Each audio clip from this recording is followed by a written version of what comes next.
Ah, mais on peut plus se baigner tranquille ici, qu'est-ce qui se passe? Salut là? Henri. Alors... Ah, c'est PPC, je te voyais pas dans le soleil. Alors, aujourd'hui tu vas nous parler des... Ah bah je sais rien, qu'est-ce que tu veux que je te cause? Oh bah autour en moins de 7 minutes. Ah bon, alors j'ai un sujet qui est pas mal. Vas-y. C'est, tu sais, l'entretien d'embauche. Vas-y. Bon. Ouais.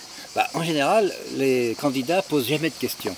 Ouais. Eh bien, il faut poser des questions, parce que surtout si tu es sur un poste de responsabilité, si tu es muet comme une carpe et si c'est l'autre qui parle, eh bien ça sert à rien. D'accord, alors donc, 7 bonnes questions. Ouais, alors il y a 7 bonnes questions, mais attends, je vais quand même enlever cette connerie parce que... Ah non, non, c'est très bien ça. Ah non, mais très bien. Mais non, mais sans la casquette, c'est plus des vidéos. Hein, ah bah si, c'est... Alors regarde, on n'est pas... Voilà, quel équipement. Ah, ça fait un peu mettre nageur, la production vraiment n'a limité aucun investissement. Alors, on t'écoute Henri. Première question, très clairement. À poser. Quelles seront mes responsabilités au quotidien, au jour le jour? Donc monsieur, mes responsabilités, précisez-les-moi. Évidemment, alors je reviens un peu en arrière, il faut que je connaisse par cœur le poste tel qu'il a été décrit dans l'annonce ou dans le mail qui m'a convoqué. Donc mes responsabilités au jour le jour. Deuxième question, quelles seront les évolutions du poste? Parce que je ne suis pas là pour rester indéfiniment au même poste. Ces évolutions, est-ce qu'il y a des formations qui sont prévues justement pour que je puisse faire ces évolutions? Voilà. Alors, il y a une recule un peu parce qu'il y a du soleil là, vas-y. Hein. Alors, se couche. Ensuite, en ce moment, quel est l'enjeu majeur de l'entreprise? Quels sont les objectifs? Qu'est-ce que vous attendez de moi? Qu'est-ce qu'on attend de ce service? Etc. Bon, c'est important que je le sache, que je vais engager mon avenir. Peut-être vous en m'embauchant, mais moi aussi en rentrant chez vous. Donc je veux tout savoir. C'est pas du tout indiscret de poser ce type de questions. Alors le quatrième point, il faut quand même que je regarde mon pense-bête. Ouais, t'as un pense-bête quand même. Hein. Bon. Ça, il faudra éviter de l'avoir quand on l'entretien. Hein. Oui, mais vous qui êtes mon recruteur, quel a été votre parcours dans l'entreprise? Depuis quand vous êtes entré dans l'entreprise? Quelles étaient vos promotions, etc. Bon, j'aimerais bien savoir un peu plus avec qui je vais travailler. D'accord, donc tu veux connaître un peu l'homme qui se cache derrière ce fameux recruteur. Ouais, derrière le bureau, tu sais. Derrière le bureau, l'homme ou la femme qui se cache derrière le bureau. Et je suis à 45 degrés par rapport à mon interlocuteur. D'accord, ça c'est une autre vidéo ça. Ouais. Oui, mais quand même, c'est valable tout le temps. Je ne suis pas en défensive ou en offensive, je suis en dialogue. En caleçon.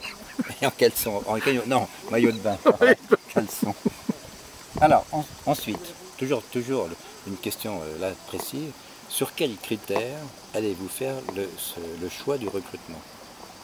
Ça c'est important pour savoir justement quels sont les points sur lesquels je me sentirai un peu en faiblesse, ou au contraire les points où je suis tout à fait en phase avec ce qu'attend le recruteur, de telle manière que je puisse anticiper, et si j'ai une faiblesse quelque part, eh bien je dis bah oui, tiens là, je suis en faiblesse, mais j'ai beaucoup d'autres avantages par ailleurs. Hein, très important ça, les critères du choix. Les critères de choix, ok. Point numéro... Ensuite, ne pas hésiter. Bon, bah maintenant vous avez vu mon profil. Est-ce qu'il correspond exactement à ce que vous attendez de moi, enfin du candidat? Voilà. Et est-ce que ma candidature vous intéresse? Posez la question. C'était la dernière question? Non, c'est la sixième. C'est la sixième, alors il en manque une. Il en manque une. Ah oui, il en manque une. Alors, dernière question. C'est une question un peu couillue quand même, hein, un peu osée.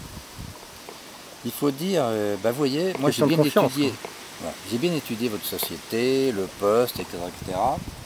Eh bien voilà, si j'étais à votre place, voilà la stratégie, ou voilà ce que je ferais en premier dans votre entreprise. D'accord.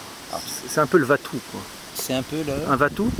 Oui, mais c'est aussi montrer que tu t'intéresses et que c'est une preuve d'intelligence, que tu n'es pas simplement quelqu'un de passif. D'accord, donc tu as déjà une vision. Tu as déjà une vision. Alors, elle est peut-être fausse parce que tu ne connais pas les contraintes, mais tu montres que tu es quelqu'un d'analyse, de sérieux. Et que tu t'es projeté dans si j'ai le job, parce que je vais l'avoir le job, voilà ce que je vais faire. Voilà ce que je ferai à votre place. C'est pas forcément...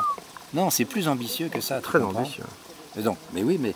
Pour un poste de responsabilité, il faut quand même oser et oser se déballonner. Puis surtout que dans la vie de l'entreprise, comme tu le sais, il y a des combats, il y a des points de vue qui s'affrontent. Et bien, il faut être capable aussi de mener ces combats.